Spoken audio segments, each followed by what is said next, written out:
পানি খান তো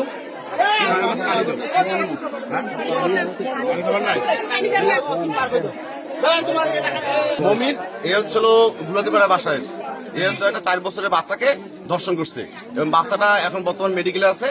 এখন তাকে নেওয়া হবে রংপুর মেডিকেলে। আমার দাবি হচ্ছিল যে এইরকম কুলাঙ্গার ছেলের জন্য এর হাত পা কাটিয়ে নে একে রাস্তা নামে দেওয়া উচিত, যাতে এই ধরনের মানে কোনো ঘটনা যদি আর না ঘটে।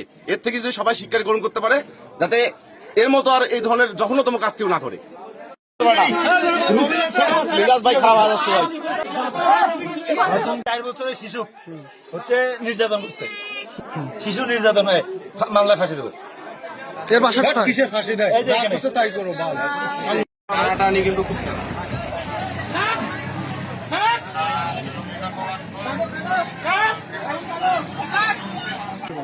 আরে সেই শিশু নির্যাতন করছে এটি আর কিছু না।